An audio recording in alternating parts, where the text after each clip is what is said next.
Viva Pit Señor! Viva Pit Señor! Pagkanindot nga sudungon, mga igsoon, makatandog kaayo ang talanawon ganiya samtang naglakaw ta. Dakong panon sa katawhan, dungan sa paglakaw, solemne nga kalihukan. The walk with Jesus marks the beginning, the start of Fiesta Señor 2024. Ingon sila nga nigtungtong jud kuno sa Enero, dinhi sa Sugbo, all roads lead to Basilica, no? All roads lead to Santo Niño. Sa akong pangagpas, tungod kini sa kahinangok.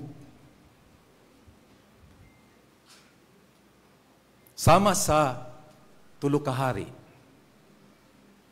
ang mga tao gibati og kahinangok nga muduaw sa nataong Batang Jesus, Señor Santo Niño. Speaking of kahinangop, adunay usa ka theory sa psychology nga gitawag og imprinting. Imprinting theory nga na-discover ni Conrad Lorenz. Matod ni Lorenz, ang imprinting usa ka phenomenon among animals nga makamugna, maka-create og bond, closeness with the first animal nga ilang makita diya sa ilang pagkatao, no? Ilang namatan o kinsa tong ilang kita. Very close, no? Makadevelop og closeness. Pananglitan ang mga bag-ong pusa nga itlog. Mahimo silang piso. They tend to imprint on their parent. Mahimungaan, no? Unya, mao na to ilang sundon. Pirmi, no? For the rest of their lives. The core purpose of imprinting is survival, mga igsoon. And the very reason nga no nga ang mga young animals mununot gayud, mukling and depend upon their parents para sa ilang pagkaon o protection. Imprinting. Kanya very interesting, mga igsoon. Kay nitong unang semana, nibisita mi sa mga hospitals o mga prison facilities aron pag duaw, no? Dala namo ang Santo Niño. Nya, samtang nagmisa mi sa usa ka prisuhan nga ingon sila kabat og kapin kung kulang 6,000 inmates. Akong na-observe nga doon sila yung mga pets, no? Kadaghanan iring. Pero doon sila mga pets. Surprisingly, ang mga iring komportable na sila kaayo, no? Kuros-kuros na sila dito. Paso-paso. Nagbagid-bagid sa mga tiil sa mga inmate. Ako, sa akong pagsulod, kakita na ako tuway sa katao nga, puno jud iyang lawas sa tato, no? Kung kita to, muraw tag mahadlok, no? Ang mga iring, yano ra jud nila, no? Komportable jud kay sila, no? Very close. So, ingon sila, kabahin gyapon ni sa imprinting theory nga nag-ingon nga imprinting is not exclusive to the parents sa inahan nga duol kayo ang anak, no, ang bata, but also to the first object bisag kinsa nga iyang namatan. Mao ni nga katong si Lawrence nag eksperimento siya, no? Iya jong giwatan tong pusa tong ducklings. Pagpusa nga diya sa iyang presensya, sukat niya to, magsunod-sunod na niya ang mga ducklings, no? Imprinting. In the case sa katong mga piniriso, di baya ta maka-judge, no? Katong ingon nato, don't judge the book by its cover. Kay bisan ang tao nga puno sa tato, makaingon ta nga, doon na gyapon siya chance nga mabag-o. Kay ang akong indicator katong iring. No?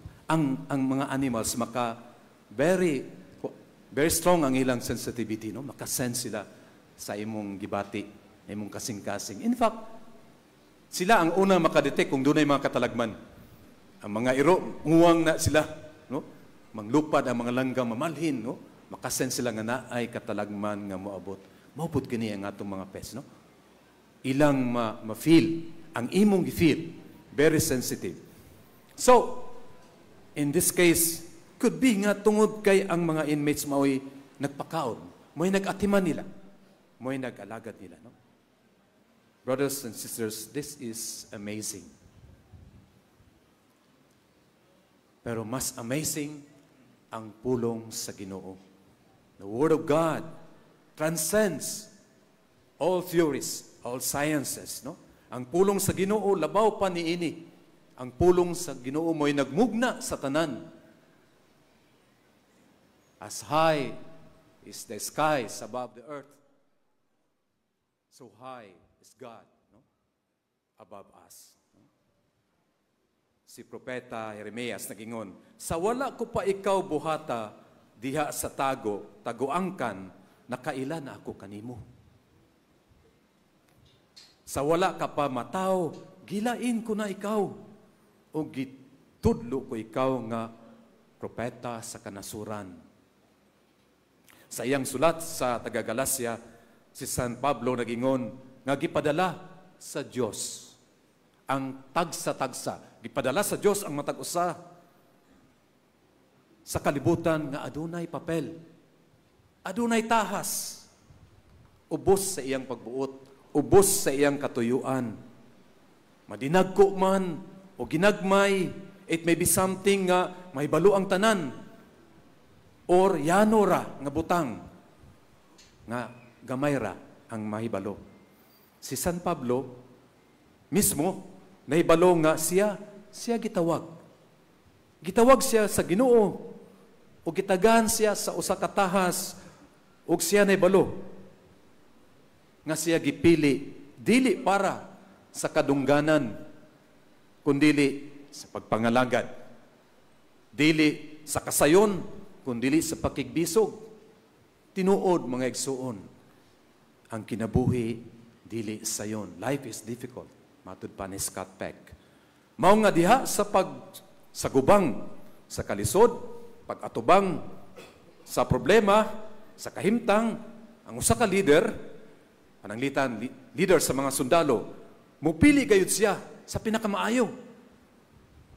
Pinakamaayo niya nga kawal nga sundalo. Sama nga ang magtutudlo, mupili gayud sa pinakamaayo niya nga estudyante. Mga